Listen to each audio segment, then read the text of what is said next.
Well, welcome to our Thursday evening Zoom. Today we have a little different format. We're part of the ASES, American Solar Energy Society National Solar Home Tour. And so we're having 4 solar stories tonight. And kind of a variety of different types of solar applications.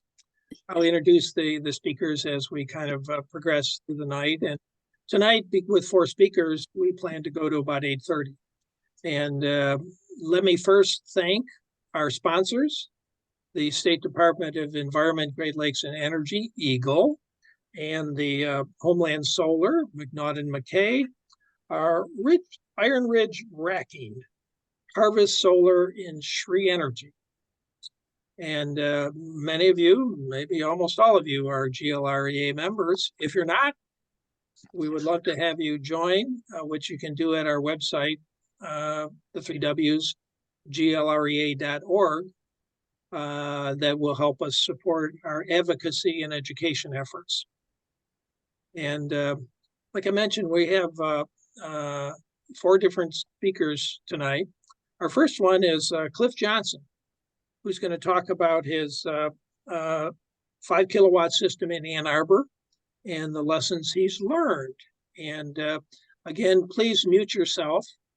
And let me turn it over to you, Cliff.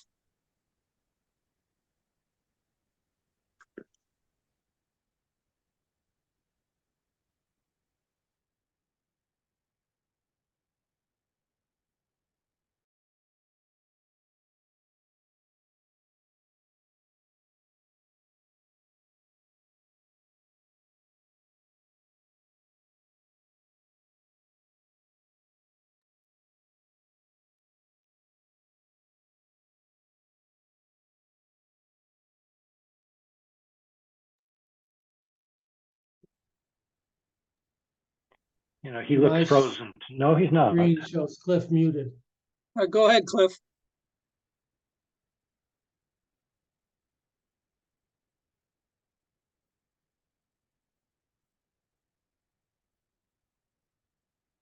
I think he's working on it.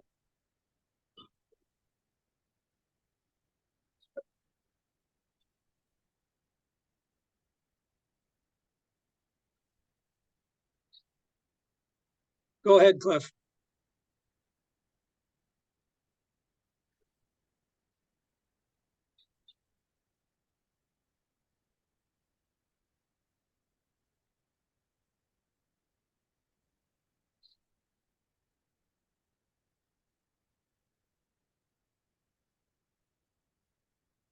Let's see. Cliff, can you hear me?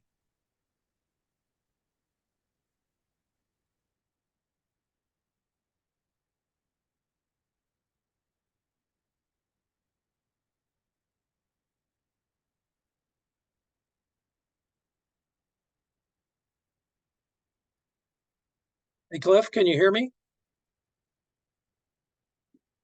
Oh, I can't hear you. Oh, I could hear you now.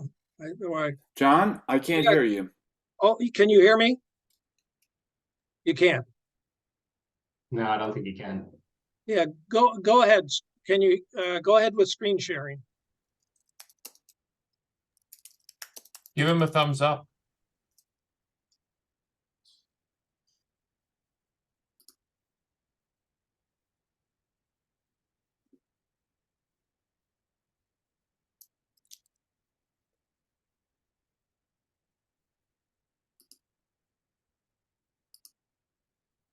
Cliff, can you hear me? Can't hear me. Okay.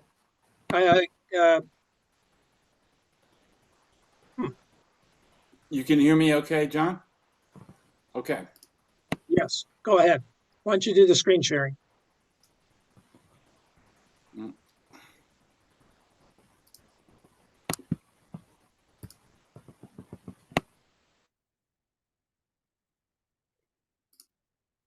There we go. Yep, it's go ahead, Cliff. Looks good. Okay, good evening, folks. It looks like I'm on. And by my clock, it's about 7:05. So I'm going to do my best to stay to my 10 minutes. So I've been asked to share our household's story, our sort of solar tour as this event is being built. For the past couple of years, our solar array on our home in Northside Ann Arbor went live just about exactly 2 years ago. And I just want to share kind of the highlights of that experience. So the good news is for anybody here or who is passing information along to prospective solar households or others is that it just works. And if you are so inclined, there is no need for you to do actually anything except watch your utility bills drop. So you don't have to manage it unless you feel like it, and it just happens. Now, while we're on this particular screen in my PowerPoint, I do want to draw your attention to the image of our house. So we have a relatively modest 16 panel set on the south side of our house on our garage, as you see in the image. And as you also see in that image, it is partially in shadow. And I think it's really instructive, the results that we've had from our experience the last couple of years, given that it's through, I would say, most mornings when there are leaves on the trees, we don't get a ton of solar until the sun kind of approaches the zenith. More about that to come. Now, I am not the sort of it just works and forget about it kind of person. I am the opposite, a very proactive and interactive. And as I illustrate with this slide here, I'm the kind of person when I got our Prius about 6 years ago, it was like a video game to me. You know, I wanted to maximize the efficiency. How high can I get that miles per gallon kind of thing? And if that's you, or even in that realm, there are all kinds of things that you can do. Now, I gave a whole solar presentation a few months ago. I'm not going to beat a dead horse there. But if you are so inclined and you want to kind of manage or even micro manage your solar usage, there's all kinds of things you can do. It's really about that old saying, make hay while the sun shines. While the sun shines, max out your electrical usage, and at the same time do other things to be more efficient. I'm not going to say more about that. What I am going to hit on, now that we have 2 full years of data, is, as you can see in this heading here, doing well by doing good. We've done very well, thank you very much, from our investment. And I really believe that that's the way to think about it. It's not an expense. It's an investment just as sure as putting money into a 401k or an IRA is. So you put up an upfront cost, and at least in our case, because A, we were able to take advantage of the federal sort of rebates, which are still available, and they're pretty substantial. And B, we were able to participate in the Ann Arbor / Washtenaw County Solarized program and got another very nice reduction to our costs. This is a side note, I want to put in a big plug for Julie Roth. I mean, shout out if she's not here, bless her. She's an awesome human being, and she does a fantastic, highly professional job of running and coordinating the Solarized program. If you're a Washtenaw County resident, you can take advantage of this. And we were a host family, and in our group, we ended up getting 10% off, or you can get up to 15% off depending on the buy-in. And in our case, we were set actually for the maximum reduction, but a number of the people who wanted solar wanted the ground mounted, and that ended up having to be a separate thing. But anyway, so between those, our upfront cost was in the realm of give or take $10,000 in that realm.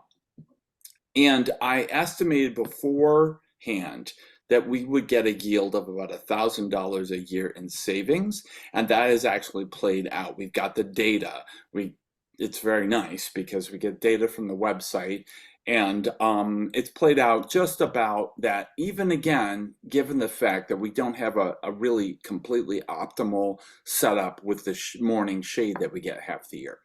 So anyway, if you do the math, what you find is our expense, or investment rather, of $10,000 up front in the fall of 21, in 10 years will have paid for itself, or close to. It does depend a little bit on rates, but one of the things that's great is DTE, as some of you may be aware, has shifted recently. So they have this 2-period or 2-level charge, and they charge more at peak hours, which happen to be like from 12 or 1 until 5, 6, 7 o'clock. I don't have the exact figures, forgive me. Well, that's exactly when we get our maximum solar output. So it couldn't be better as far as we're concerned. And then there's always the question of, well, what will DTE electric rates be next year, 5 years from now? I feel confident that they're not going to go down. So our savings may actually, in fact, pay off sooner than the, again, give or take, but roughly 1 decade. After that, it's money in our pockets. In other words, in 8 years, it's going to start out paying a dividend, so to speak, of $1,000 a year on a $10,000 when you apply the discounts we got from the federal government from the solarized discount. Well, that's a pretty good investment. That's a 10% return. Not bad. Now, after 10 years, sure, but then there are all kinds of other benefits you get along the way. One of the things that I've done, and again, this is completely optional to users, that I've found very useful, is and by the way, there is you get free 6 months, and then there's a monthly charge. I've subscribed to the DTE Insight app. There's a little piece of hardware you put next to your router, and that can give you real-time, very exact data on exactly how much your household is using. And if you feel like fiddling around and trying to actually get every last erg you can out of your solar system, that's a handy thing to have. Now, above and beyond just the dollars and cents, the investment, which I'm absolutely convinced is just a fiscally, even if you didn't care about climate change or the planet, it's just a fiscally intelligent investment to make.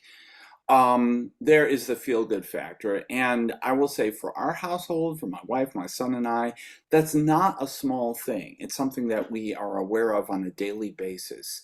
As you see in the lower right, that's an image from our garage with our slow and our fast charger for our plug-in hybrid van, and it just feels great. The sense of well-being for driving on sunbeams when I go to the grocery store. My son drives himself to school, running errands, whatever, to know that we've filled our tanks with sunlight. I can't tell you what a great feeling it is. It's also not a small thing to know that we have what amounts to a filling station in our garage, and our tank of electricity is pretty much always full.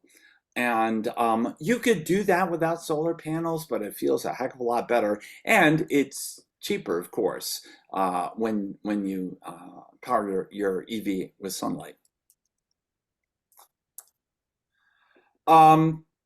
As you note here, you can see a winter shot here that if you choose to, you can do a little management. It drives me crazy personally, emotionally, when the sun is shining. It's a blue sky in January or February or March, and there's snow all over my garage, and we get 0 solar.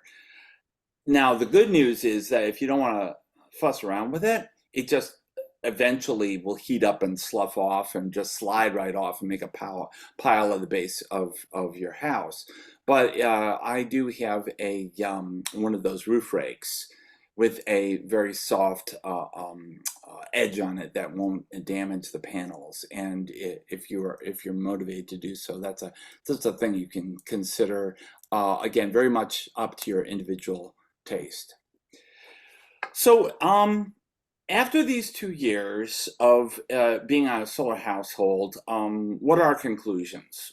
Well, first of all, you know, as Ben Franklin said, a penny saved is a penny earned. And so every watt or kilowatt that you don't need to use is as good as one generated by solar panels or any other renewable resource. And so we're continuing to try to do better in various ways. As they say, use less, lose less.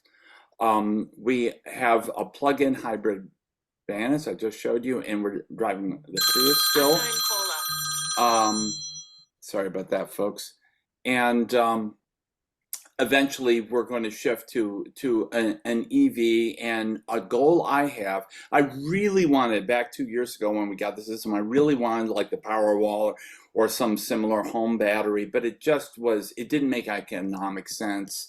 And I felt like, oh wow, I'm not that much of an early adopter. But now I get really excited about the news I read about using a car, an EV, as a de facto kind of power wall where you can reverse during a power outage and send the charge back in to run, say, your refrigerator, your freezer. This is something that I'm going to be looking into in the years to come. I picked this up from Julie Roth. Our goal, we're buying into this idea of just getting rid of the natural gas entirely. We have a gas range, gas furnace, gas water heater, and our goal is when these appliances reach the end of their useful lives, we're going to replace them with heat pumps, induction, or other highly efficient appliances, so that we will be an all-electric household. Now, unless we chop all the trees down around our property, we're not going to be able to generate enough electricity to run all that. And so I'm really hoping, as you can see that final line there, that the Ann Arbor Sustainable Energy Utility, or a plan of that ilk, gets going, because we can't do it all ourselves. And I'm really hoping that the greater Ann Arbor community is going to get on board with that. And that's all I have to present. I think I've stayed within, well, close to my time anyway. I ran a little bit over, and I'd be happy to field questions. But again, I'm not getting any sound here. So John, maybe you can help us out here. Okay, yeah. Do you want to stop the screen sharing? Can you I hear got me? nothing. Oh, you got nothing. Oh boy. Well, Can you text me? tell you what, why don't we put we have time for a few questions. Why don't you put them in the chat? And then I can kind of read them. Let's see.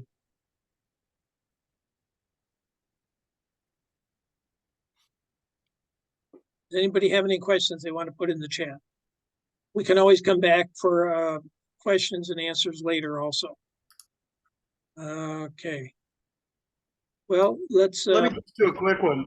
Contact info for Washtenaw County Solarize. Can you, or is that just Google it or what? what was it? Yeah, the question was how to get in contact with Solarize in Ann Arbor. Yes. Yeah. Well, Julie Roth is the staff person at the city of Ann Arbor. So one way to do it, you can always call the city of Ann Arbor and ask for the sustainability office and ask for Julie Roth. And if you do Google the Solarize Ann Arbor, I'm guessing a lot of information will appear. All right.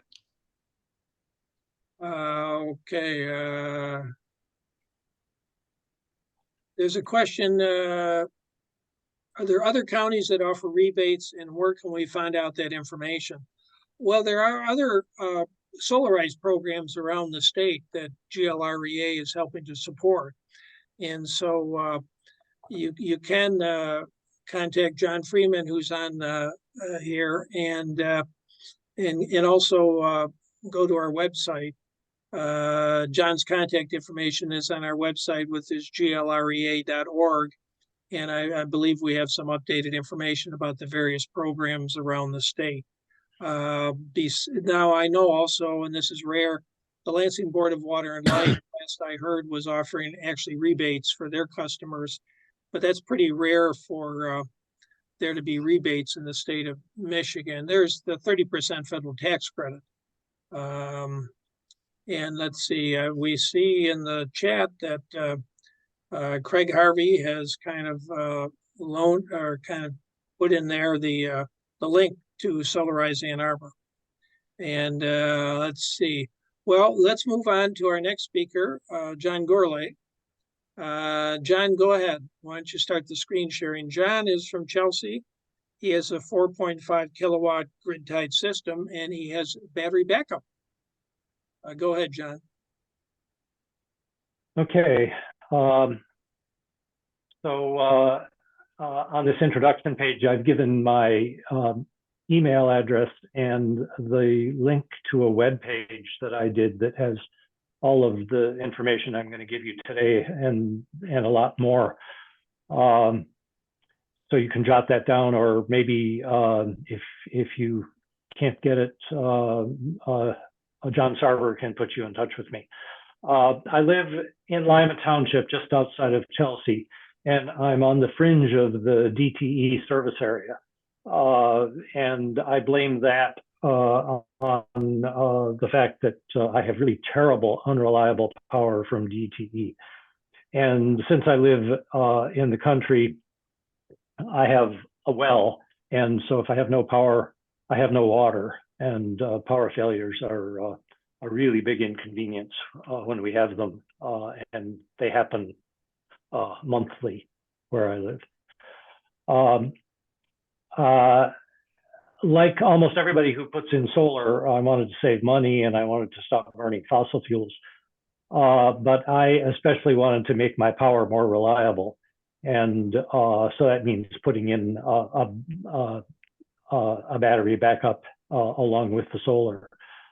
And I think it's interesting how much the need for backup power influenced the design of the system.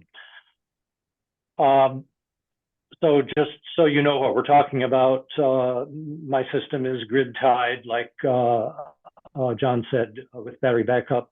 And the batteries, when the grid power goes down, when the DTE power goes down, they supply a lot of the household electrical needs, especially the well pump and the refrigerator, those things that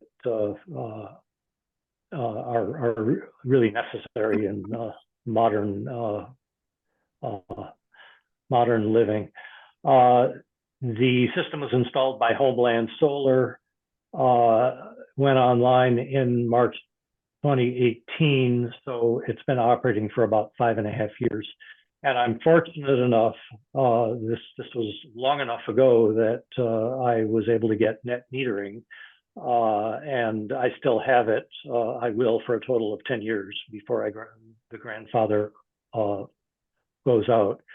So net metering means that the utility pays me as much as I pay them for the electricity I generate. It's smaller than Cliff's, 4.5 kilowatts, 14 panels, and it's a ground mounted array. And in addition to that, I've got 10 kilowatts of power in a lead acid battery bank. The hardware is all Outback. And the reason for Outback, which is pretty unusual in this business nowadays, is that I really wanted the lead acid batteries rather than lithium batteries. At the time we did this installation, that was when there were lots of lithium batteries catching fire in aircraft and laptops and cars. So this is what the array outdoors looks like. And this is what I've got in the basement. And you can see the Outback equipment is very modular. You buy separate charge controllers and a separate inverter, and the batteries are in a separate box on the floor. So the way I went about designing the system is I chose the battery size because my goal was to get reliable backup power. And so based on the amount of electricity I typically used, I chose batteries that were big enough to run the house for about 2 days when the solar panels were covered with snow in the middle of the winter. And then the solar array size came along with that because I needed a solar array that was large enough to keep the house going during a long power outage. You know, I said that the batteries will last 2 days, but if the sun shines during the winter and the power is still out, the solar array keeps the house going. So already there was a problem because the solar array that I needed was too big for the utility to approve because of the small amount of electric usage I had. And so I was able to persuade DTE that my electric usage was going to go up after I installed the solar system. And the way I did that is I moved a water heater from my separate geothermal electric service into the electric service. I was fortunate to be able to do that. Somebody else might do it by buying an electric vehicle or something like that. But I needed the additional, I needed the permission to put in a bigger solar array so that I could make sure I keep my batteries charged and keep my house going in the middle of the winter. Another problem that I ran into right away was that 3 different installers came to my house and looked at my south-facing roof and said, that's a really good south-facing roof. It'll be ideal. We'll put the panels there. But then I did some more investigating with a tool called Sun Surveyor. It's a phone app. Cost me $10, and I don't know how I could live without it now. It shows me where the sun is in a virtual reality kind of display at any time in the past or future. And I used that to see that I had some trees that would shade the roof during December, and cut about half of my solar production during December. Now, the installers would say, you know, the way they usually think is that you don't make much electricity in December anyway, so why does it matter if it's cut in half? But I wanted the December production because I wanted the reliable power. I wanted the batteries charged. I wanted to be able to run the house. So I paid the extra to get a ground mount outside the house where I could get good December sunshine and power. So I've had the system for 5 years, I said, and it produces almost exactly what I've been using during those 5 years, which is exactly what DTE wanted. Came out even closer than anybody expected. And since I'm net metering, my electric bill over that period is only the connection charge, $8.50, $9 nowadays, I think, a month. And the reliability is fabulous. The power from the battery comes on instantaneously. There's no glitches in our power. Sometimes we don't even know that the DTE power is out until we hear our neighbor's generator come on.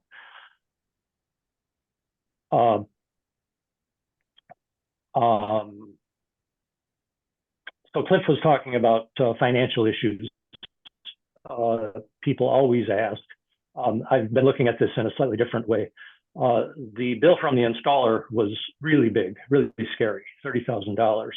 But like Cliff, I was able to subtract the income tax rebate, and I subtracted an additional for figuring out the cost of the solar. I subtracted an additional $10,000 because that's at least what I would have paid for a backup generator. And in addition to getting a backup generator, I got a perfect backup generator because when my neighbor's power goes out, the generator comes on, but it takes about 10 seconds or so for it to come up to speed and start generating power. So it doesn't really stop the power failures, it just makes them shorter. In our case, the power failures just don't occur at all. And so if you do the arithmetic, you end up with the system at the time cost about $2.50 per watt, which at the time was actually quite good, quite an inexpensive system. And then at the beginning of this year, I went through my bills and found that it's going to pay back to electric rates, and sooner than that if they go up, which, as Cliff said, they surely will. So all that said, everything for me is changing. I just went on to a time of day rate from DTE, which is actually going to make things better for me because I'll generate electricity at the high time of day and use it at the low time of day, and maybe even make money using net metering. But I've also got an electric vehicle now, which is going to really raise my electric consumption. So that's all I really had to say. And I guess I'll wait for questions. Yeah, hey, thank you, John. Do we have any questions? Just raise your hand. Oh, Cliff, go ahead. I just wanted to make a very quick point about you said, gee, you don't worry about December. You won't generate much electricity there. My first year of having our solar, that was one of the nicest surprises. I was surprised how much electricity you generate even in December, January, when you'd think it would be close to nothing. It's actually quite substantial. Yeah, you do generate electricity in the summer, and I mean in the winter, but compared to what you do in the middle of May or June, it is a lot smaller, and installers tend to think that it's negligible. Go ahead, Erwin. Okay, so my issue, I posted it earlier in the chat, is I also I'm in the grandfathered net metering, which worked great for me. But now with time of use, they only want to give the credits for the time period in which you generated. So I will never use all the credits I have. In fact, I contacted the MPSC about that. And of course, then DT says, well, we'll get back to you. You know, they have 10 business days. So I'm waiting on a resolution for that right now, because I have been keeping track of my daily, almost hourly energy usage even before I got my panels 6 years ago. And there is absolutely, I'm just watching my net credits going up. I will never use them because I can't use, I used to use all the extra power I generated in the summer. It would take me through December easily. Now you can't, when they put the rate in that starts in October, I won't get any credits for that. In fact, I'm still sitting on extra. You will. It'll go. You'll have. Actually, I don't know if Dale Klein is on this call. He's the expert on this, but I can say quickly that you have 4 excess generation banks. Exactly, and I will never use the one from 3 to 7. But they're there, and the DTE is keeping track of the value of your but solar. it doesn't mean anything. You have to banks. consume the energy. It does. It does come back to you at some point. If you are you on the 3 p.m. to 7 p.m. Time of day, right? I'm like you. I was forced onto time of use. Yeah, so that'll be the 3 p.m. to 11 p.m. one. They also have until 11 a.m. to 7 p.m. one. And if you switch from one of those rates to the other, you can do it once a year. You get all of the excess generation lumped as a credit on your bill. So you've got those credits and you'll get them eventually. It's just sitting in the DTE bank. Yeah, I've been keeping track of it. It doesn't look like that I've been watching the bills now with those 4 things, and I haven't. Erwin, where GLREA is kind of aware of the problem, and we actually had a meeting with the Public Service Commission staff the other day to make them aware of the problem that you're raising. They didn't commit to solving it, but we kind of talked about some possible solutions, and we've kind of highlighted the problem for them. So hopefully we'll get some resolution. Thank you. Yeah, Jay, go ahead. Yeah, I commend you on including the cost of an auto start generator in your calculations, because you indeed, by having a battery backed solar system, whole house inverter, have eliminated the need for that purchase. But also, as part of that calculation, is considering the number of hours that DTE may have dropped your power for down trees, down lines, whatever. Also consider how much the hourly gas consumption. Some people, after the ice storms earlier this year, discovered they dropped $200, $300, $400 for that one event, just in the cost of gasoline to keep their homes running. I here do not have a contract with DTE, nor do I ever wish to have one. I have my inverter set for no export. I don't share my power with the grid whatsoever. And my next step in my process here is to put in whole house inverter with 48-volt battery bank with multiple days of power in the battery bank. But put the energy into the batteries. Don't give it back to DTE, who sells it back to you at 8 cents. It's hardly worth the investment. Go in with the mindset that DTE is the backup source of energy, not the primary. Thank you. Thanks, Jay. Adam, go ahead.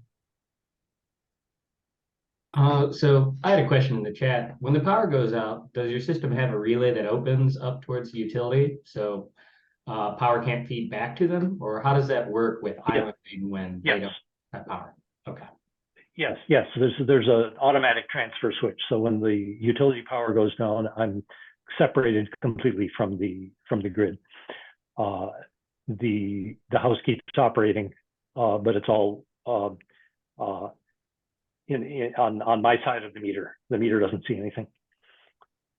And that's true of all these systems. It's not just an Outback feature. It's true of all the grid tied systems. Yeah, we're going to end questions here and ask Adam to do his presentation. We'll have time later for questions for any of our presenters. Adam is with Schaller, is with Lakeshore Diecast in Berrien County, and his company installed a 150 kilowatt solar system back in 2020, bigger than most of us homeowners are used to. And then a couple years later, he installed a 1.25 megawatt solar system. So he's going to talk about his experience with a larger system. Go ahead, Adam. All right. So let me see if I can get the screen share working. Let's go. I'll get you this one. Okay. All right. Yeah, you can make it full screen. There you go. All right. So my name's Adam Schaller, Vice President of Lakeshore Diecast. Family-run aluminum and zinc die casting business for about the last 40 years or so. The picture you can see here is actually an overhead of our shop with Lake Michigan in the background. We're in Berrien County, about 5 miles off the lake. And if I zoom in, hold on, I'm gonna get back a little bit here. I think I can. No, it won't let me in this, but so out back is the 1.25 megawatt array, and then on the south side of the building here is the 150 kilowatt. 150 kilowatts, about 496 panels, and this one's 3780. So I'm going to kind of present this with how I got to installing such large systems and why I decided to do that as a business. So I gave you a little bit about the arrays on the first slide, but I'm going to kind of break that down and then show combined performance, a couple of site pictures, and then questions. So the reason why I ended up looking into solar to start with is over the past decade or so, our power usage at Lakeshore Diecast has gone up by about 2x. So we started using about 30,000 kilowatts per month and then ended up north of 60,000 kilowatts. Power costs in Michigan have gone up about 3% per year for the last 30 years. And like everybody else on the call said, it's unlikely they are going to start decreasing now. So over this time period where we about doubled our electrical usage, we about tripled our power costs. And as trying to be a good business owner and keeping costs down, I started looking into ways to do this. And so in 2019, I kind of happened upon solar as a way to reduce tax burden and also lower electric bills. So I kind of started planning to see how big of an array I could build, and there kind of be rules for it that I could follow. So in Michigan, at least previously, and even now, 150 kilowatts is the largest system you can build in the DG system. So that's kind of what I chose for my test case at my business, because even though my usage was more like something that a 800 or 900 kilowatt system could produce, I couldn't get a good tariff rate for anything over 150. And so I thought it was kind of a prudent investment to try with a smaller size to kind of see what would happen. On the graph shown here, you can see when we installed the solar installation 1, and then even after that, our power usage was still high. So our shop grew and we used more power. And then solar installation 2 is the 1.25 megawatt. You can see the blue measured hours by the utility drop precipitously. And then the orange is my measured usage afterwards. So we're still using about the same amount of power we were before, but the utility is measuring much less because of the behind the meter. So what I tried to do when I sized our solar projects is get me something that would get me close to cash flow neutral, but provide an asset and a tax break. So what I really wanted was to try to get the loan financing for this, for the big project, equal to what my cost of power was before per month. And before, my cost of power around when I installed the solar installations was anywhere between $8,000 and $11,000 a month. Now I actually sell power. So unlike, well, the distributed generation tariff only works up to 150 kilowatts. Beyond that, if you want to build a bigger array, you have to have a custom agreement with the utility, in my case, I&M, and you have to be under the Public Utilities Regulatory Act and have what's called a purpose agreement. So I actually do sell power to the utility at wholesale rate when I'm not using it, but that means I actually get a check from the utility every month. So that's why at the end of this chart, there's actually negative cost for power, because in the summer months, the utility is actually paying me more than I'm paying them for power. So this is just kind of what I was talking about already. In addition to the investment tax credit, which is the incentive on the first one that I talked about, for the smaller array, I applied for a USDA grant, REAP award, and got that, which helped to pay back further on my first 150 kilowatt array. So on my 150 kilowatt array, the payback period is about 5.5 years. To date, that's about how much it's paid back, 344,000. Array performance was within 0.5% of what PV watts the NREL calculator said it would be. And I haven't really lost more than about 0.5% efficiency since I started that one. This is generation over the course of the year since I installed it, since October 2020. Each different color is a different year. You can see pretty routine performance and not much drop off in the last 3 years since I've been running it. This array is Canadian Solar monofacial panels, 390 watts a piece. The bigger project, I did not get a REAP grant on this one, but I did get the investment tax credit. This one Payback period is a little longer because of the lack of REAP grant.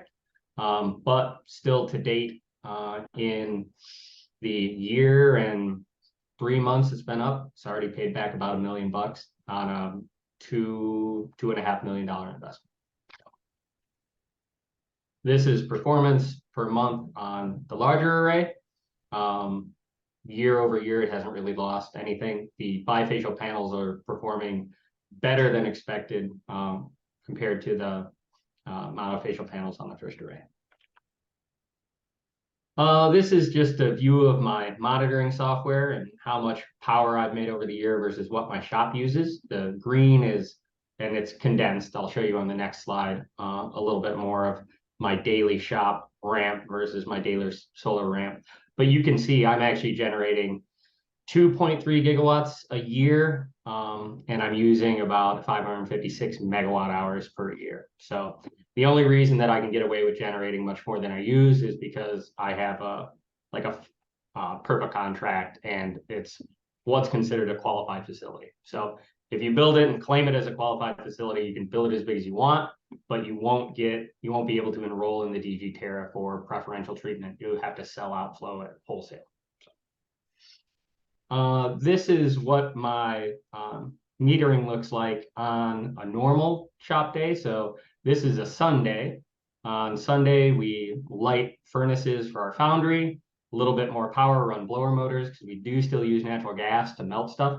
Someone left a compressor on here so you could see the compressor run. Shift starts about 5 a.m., power comes up, foundry runs, solar array comes on, makes way more than the foundry uses. So all day I'm die casting, with sunlight, which is pretty cool. So we run a lot of 50 and 100 horsepower motors at our shop and move a lot of big stuff. So it's neat to have people in the plant and show them that we're running everything, from solar panels in the field. This is just a little bit of on the ground sizing of the picture. This is me on top of our back of our large die casting department. The larger 1.25 megawatt array is about 6 acres.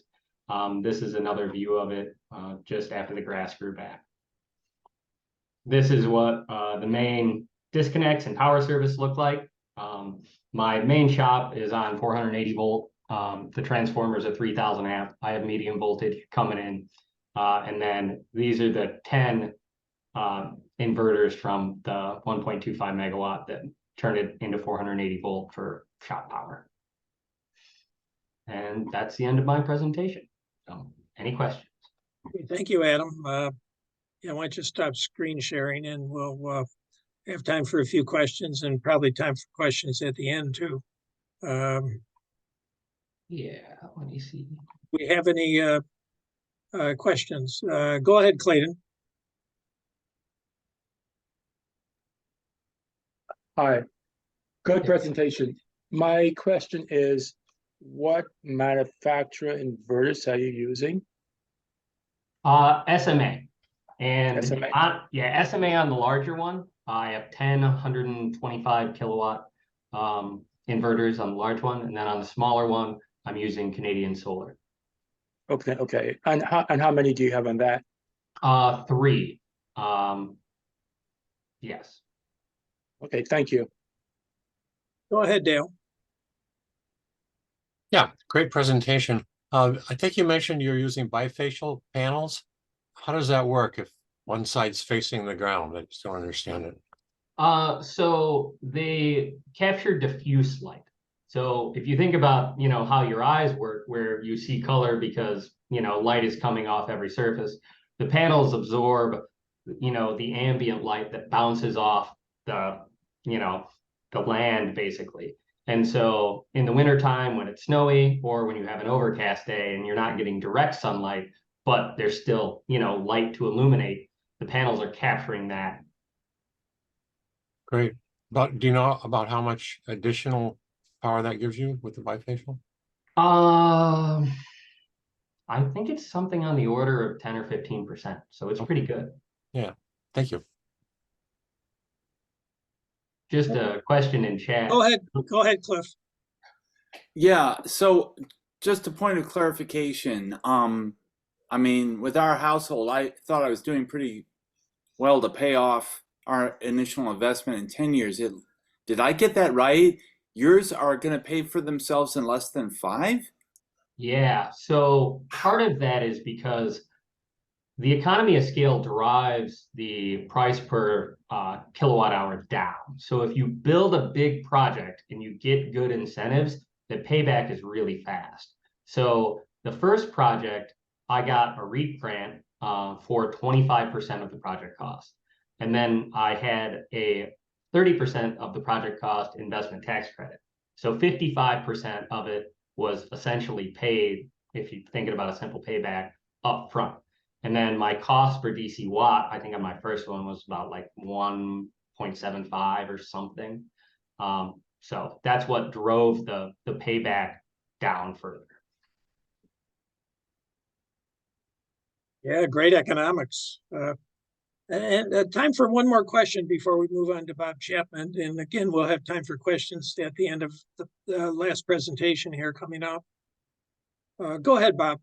Bob is been around in the energy biz for quite a while. He used to be the director of warm training, which now is EchoWorks, and then he became director of Michigan Interfaith Power and Light. He's going to talk about St. Peter's Episcopal Church in Detroit, where he did a power purchase agreement. Go ahead, Bob. Thank you. That was a great presentation. All of them, but very, very interesting. And I can tell, you know, people have been at it for a while. I guess I've been at it for a while too, at least with the energy efficiency. St. Peter's is located in Corktown in Detroit. So a few things that I'd say right from the beginning, you know, the reason it's titled Faith in Action is that for us, this was not about just efficiency or money, but it's actually a matter of environmental justice and care for creation, which I'm sure it is for a number of you as well. The reason for the issue of the not for sale, when it says not for sale church, is because there's such rapid gentrification and such a that we were getting calls in some cases a couple times a week from developers saying, you know, would we sell the church? Would we sell the parking lot? Could they relocate us, quote unquote, to a more suitable location? So our pastor had the idea, which we hardly endorsed. We put up a real estate looking sign that said, not for sale since 1858. And then it says open house at 10:30 Sunday morning, every Sunday morning. We're a very small congregation, but determined to hold that space as holy ground. And in fact, we're doing a very big renovation of the basement of the church. Has had a soup kitchen since the 1970s, and we call it the Holy Underground. So we've been doing energy efficiency, and we're going to be doing that and very much, you know, other kinds of things. So for us, the solution, was a power purchase agreement, which I know a lot of you are familiar with. The church wouldn't be able to do the upfront money. I did what I call putting our money, my and my wife's money where my mouth was, and we created a LLC and did so we did the power purchase agreement because it's a fairly small system. It's only 11 kW. We wanted something much bigger, and we have the electric load to cover much bigger, but I'll tell you why we couldn't in just a minute. The project data, we wanted, it's 11 kW. We wanted, the reason we couldn't is because we supposedly are in a historic district, and the Planning Commission staff told us that we probably wouldn't be able to do it. We'd get flack from the Historic Commission. If any of you have been down in Detroit in the last 4 or 5 years, if you haven't, there's amazing things going on. but if you stood at the corner of Michigan and Trumbull and looked around, ours would not be the thing that you would think is not historic. And putting some panels on this church would not have been compared to the building that's going on. You'll notice that the ROI to the investor is only 2%. We wouldn't have been able to donate enough money to put that array on, but we'll get all that money back. So we could invest it. And we chose to have just a low return on an investment. The PowerPoint agreement's locked in, so the church was saving money from day one. I'll be getting into a little bit of the results in just a second, which have been pretty good. The key points there. The shot is of the installing going up onto the flat roof. The church has actually got the church and was a parish hall next to it. The church was built in 1929. The parish hall a couple years before that. We call it the Peace and Justice Hive. And there's probably, let me think, 8 or 9 very small nonprofits or other groups that pay a very low rent, much lower than they could get in the area, that are doing some really good peace and justice work or food work or other kinds of things that are a benefit to the neighborhood. This is just a shot of the installation, but you'll notice that where on the racks are weighted down. One of the questions, of course, that people often have if you're thinking about a flat roof, which has its own challenges, is oh my God, you're going to put 100 holes into a flat roof? No, there's no holes. All right, it's all weighted down racks that are lightweight, very lightweight racks. The panels are very lightweight, and so it was not a problem or worry about the inside of the parish hall to have this installed. This is a shot facing downtown, and I'm not until we can put an inside access up to that roof. I ain't going back up there for a while because it's a pretty tight thing to get from the fire exit with a ladder to get back up there. Because it had to be, and because it is in a so-called historic district, these panels are not very visible, right? And that is something that we wish they were, and we want to do a better job of sort of celebrating and reminding even our own congregation as well as other people that the solar panels are up there. This shot that you see, and I'm seeing, I don't know if you all, John, can you see the full shot of the or the faces or the screenshot in the way? Yes, In other words, can you see we can see the picture and more to come, right? Yeah, but can you see the whole picture? Like I see half the screen is a picture. Oh, okay. So can you see the panels on the flat roof? Yes. Okay, good. So in the distance there is the Michigan Central Station that you may have been hearing and reading about, that Ford bought, that was empty for decades, and is really driving a lot of housing now because people are going to be, there's so many thousands of people are going to be working there.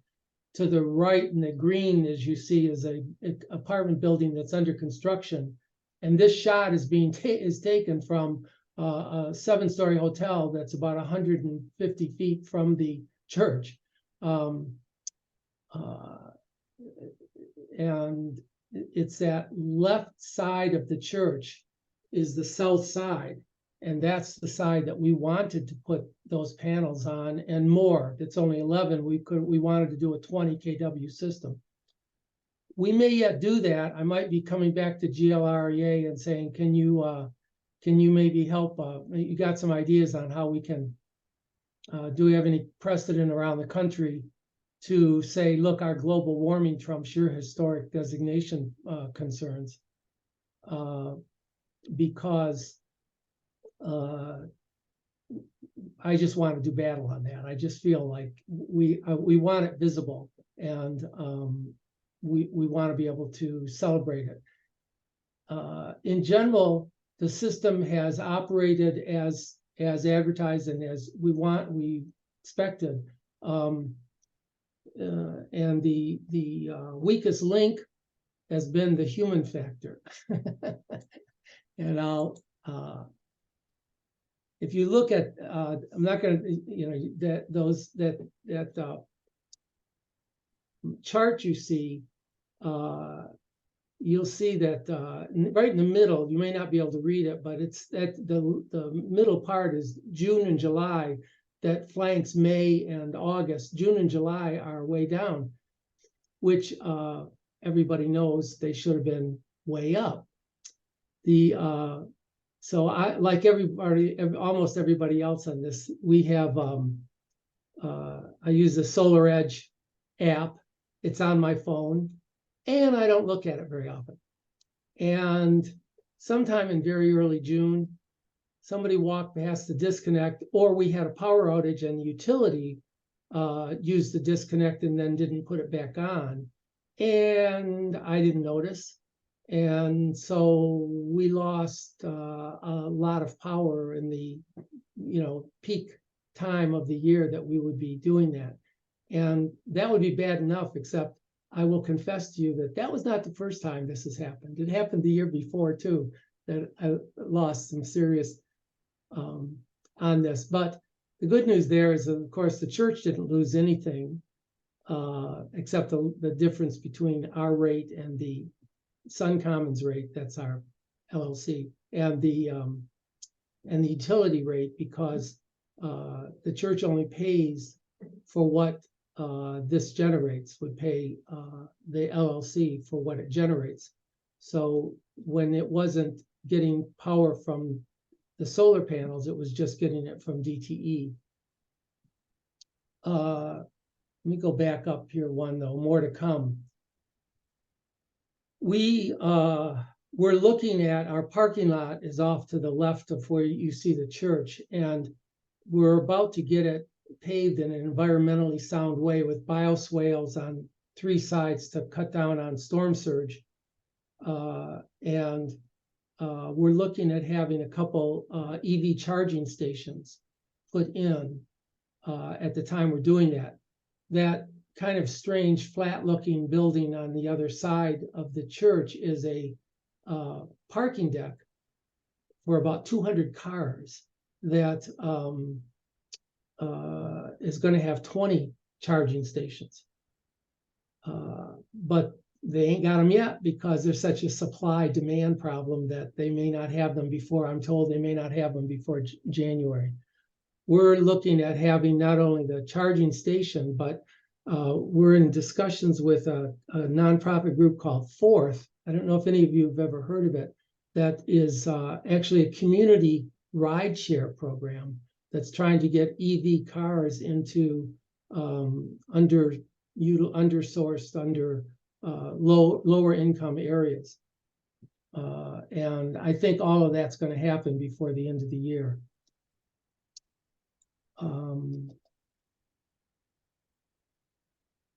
Let's see.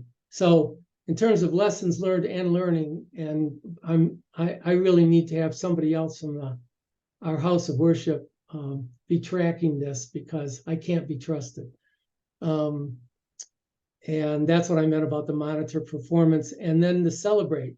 I think that too often, because things are not visible, we're not really celebrating what we do. Although, as a house of worship, going back to what I said at the very beginning, this is not a one-off for us. We have, for example, a season of creation that we, just like any other liturgical season, Pentecost and Christmas and Easter, we celebrate a season of creation in the fall that acknowledges the debt and the interrelationship that we have with the rest of the world. Let me see. I was racing through this because I appreciate how everybody's been kept to the times that they intended to, and it was intended, and people may have questions, not just about this, but about a lot of other things. So we're happy. We're feeling like, we're focused on energy efficiency, but we also are doing what we can about power and trying to look towards the future. And in a way, those panels, that upgrade, all of that was a way of making a statement to say, we're not going anywhere. The church is going to hold that ground and be there as it has been for 158 years and serving the underserved. That soup kitchen since the 70s, 5 days a week, 50 weeks a year. There were times when it was doing 500 people a day. We're about 100 to 125 people a day. And we also have a shower and laundry service for the homeless as well, for the same hours, same time. So solar was just one thing, but it's an important thing because, again, it's for us a matter of care for creation and social justice. Thank you. Well, thank you, Bob. And we had why don't you stop the screen sharing? We had a couple of questions in the chat. One had to do with the incline of the panels. Why not a greater angle? Sure. That faces that's west facing, right? So you want to get both the east, you want to get as much sun as you can get, both the east and the west.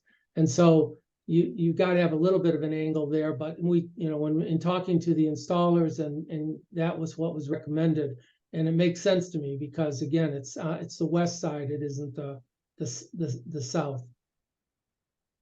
And was there any issue with the roof and the weight of the panels? No, that thing's got cement roof, right? It's got, like they built those things to last. That was built in the 1920s. So the walls and the ceiling are cement.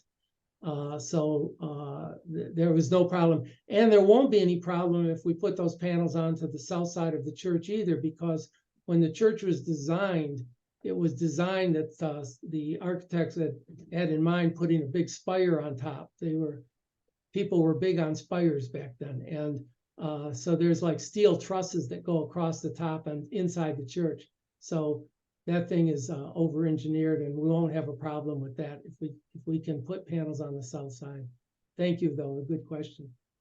All right, and by ahead. the way, before the hotel got built, we insisted that they show us the shadow pattern, and they had to do a computer simulation to show that we were not going to be suffering, not only from the solar panels. Not only would it block the sun in any way from the solar, but it's on that side of the church that the big stained glass window is, and we wanted to know if the hotel was going to be blocking the sun on the stained glass window. It doesn't come up that high. Go ahead, Jay, with your question.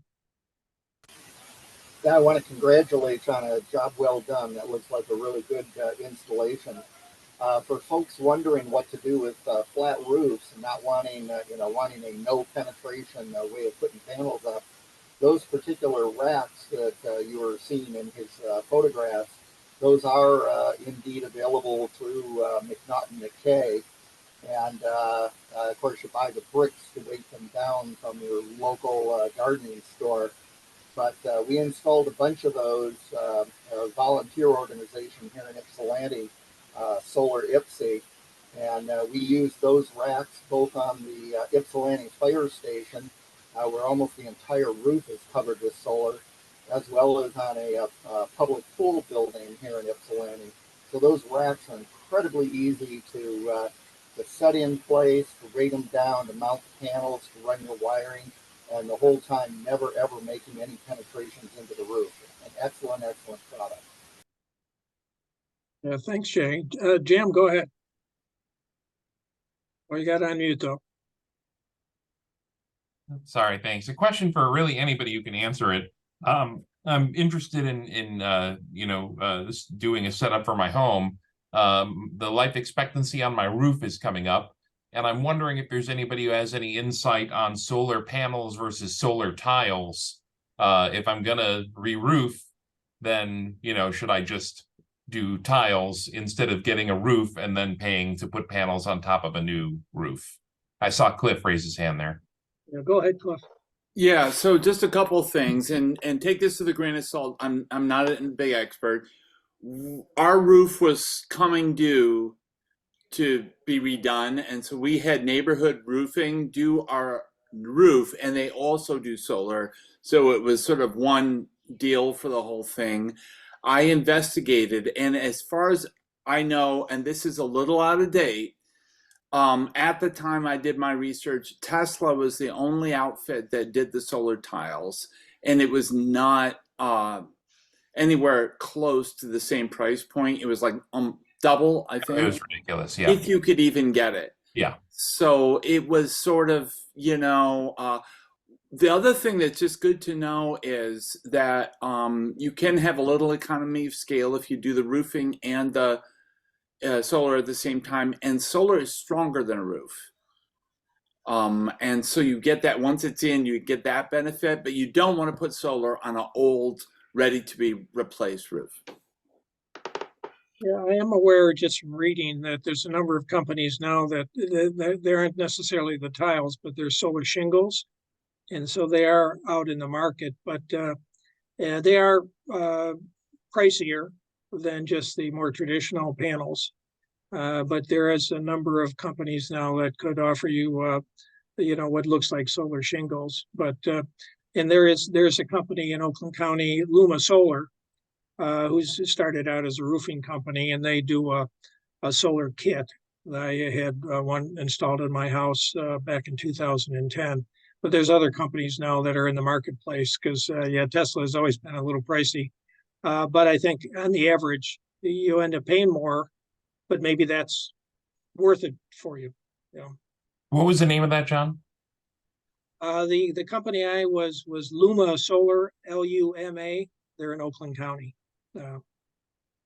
Just a shout out to Michigan Saves, that if you're thinking in terms of roof as well as panels, that then they can do that kind of a combination along with insulation. So it's really worth looking into if you've got it nicely timed so that you can do a roof and solar at the same time. Yeah, I'm glad Bob mentioned Michigan Saves, because it's a great financing program for a whole bunch of types of projects, including energy efficiency and solar and air heat pumps and geothermal. But are there any questions for any of our speakers, Adam or Cliff or John or Bob?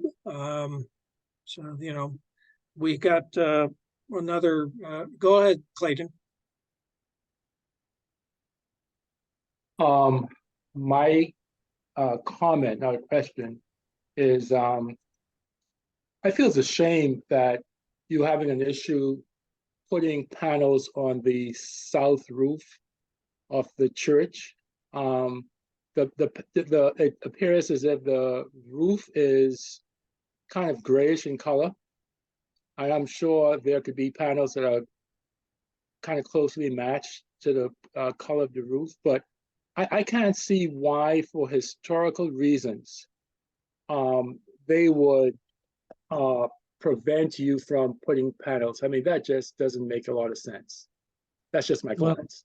Thanks. I can tell you that first of all, we were a little bit under the gun because we got true net power as well, because we wanted to, we weren't sure that the tax credits are going to follow into the next year, even though this was 5 years ago. So rather than try to fight that battle, then we decided, well, we've got the flat roof, and if we don't try it, they're going to say, well, just put them on the flat roof. But the other thing is, it ain't about us. it's really partly about first of all, they claim that if they were to allow it, they risk losing something like national certification in terms of being a historic district arbiter. But what they're really also, I've been told, afraid of is because there's other historic housing districts, Indian Village, Grandmont Rosedale. There's other housing districts in Detroit that people have wanted to put solar on and they've been refused. And they're trying to like have this as a firewall. So I want to go after it, but it's not defensible to say, you know, we probably could get it as a church. I think we could just shame them into it. Like, look around what you guys have allowed. You know, there's not a 7-story building within 5 miles of that. You know, you got to drive up to the Michigan Central.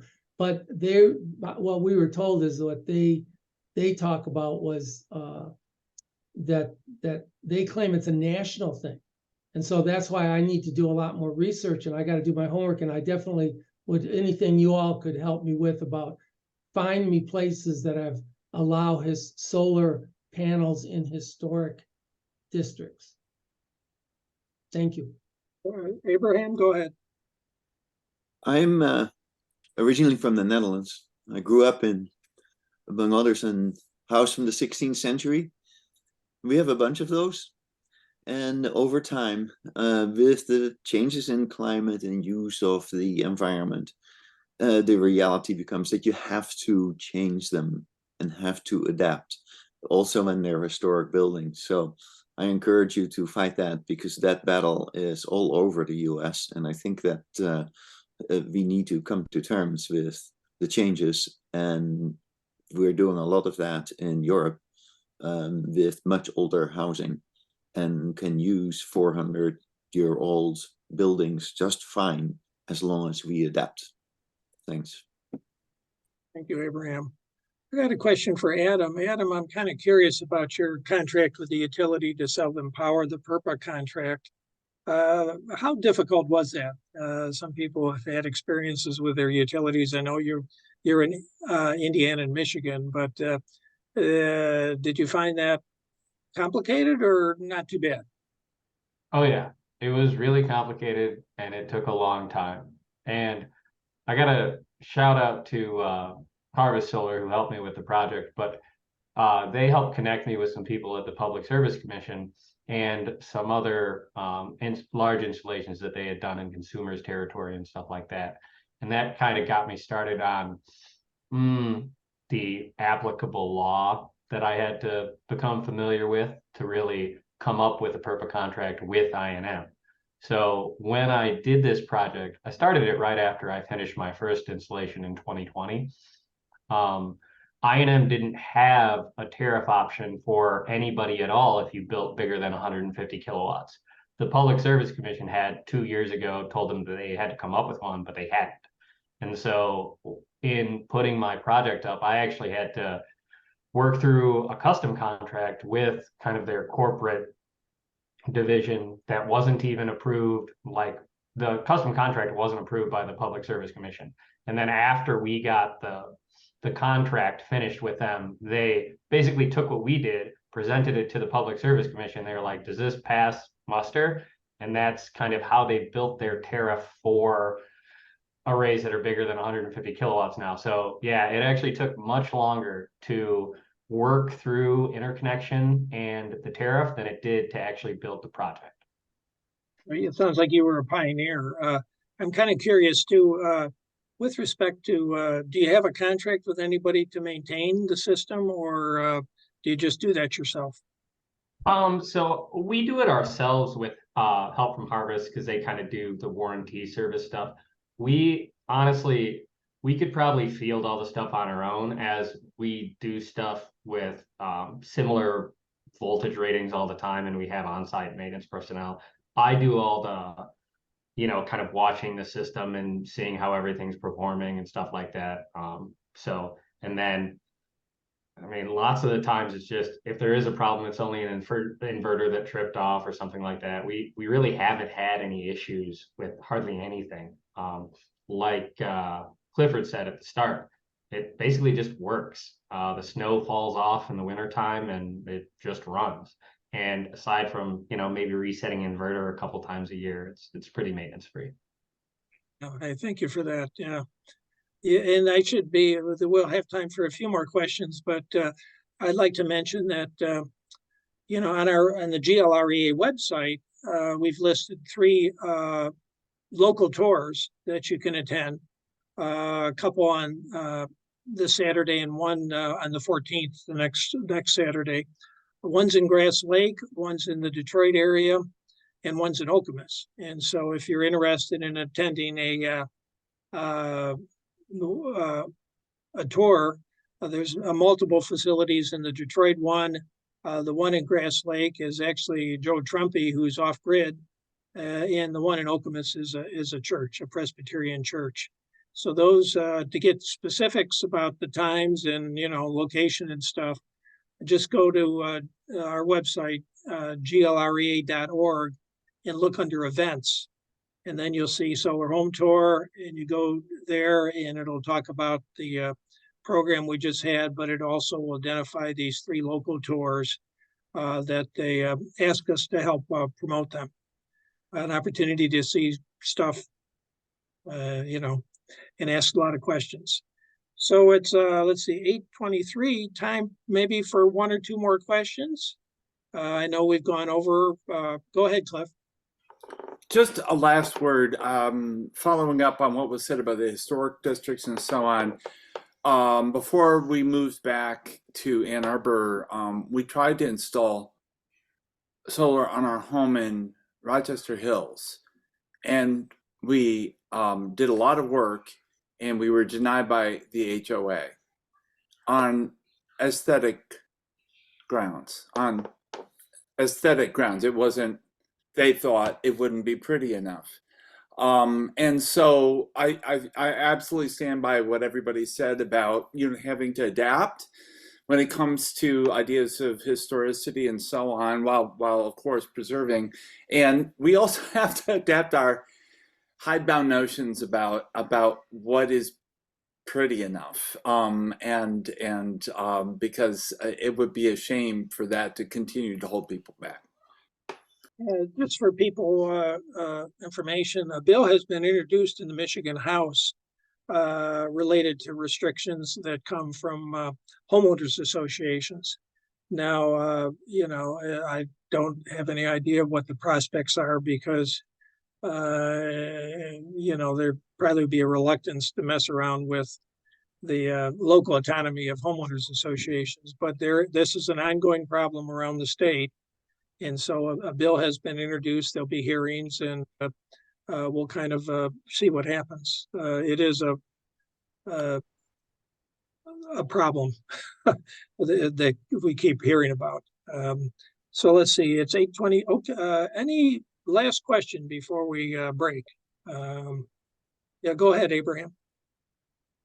Do you know what the number of the bill is? Nope, can't keep that in my mind. But if you Yeah, I do. Okay. The bill is House Bill 5028. They had a hearing on it in the House Resources Committee this morning. Thank you. That is 5028. It's in the chat. Great. Thank you, John. Well, let me thank our speakers, Bob and John and Cliff and Adam, and we really appreciate you spending your time and sharing your stories. And next week, we're going to have a presentation on community storage, which I think will be very interesting about the whole idea. We're kind of familiar with home residential storage, and the utilities, of course, have some storage of themselves, but this would be more on a community scale. And so hope you can join us next Thursday. Until then, have a good weekend. And again, thank you to our 4 speakers.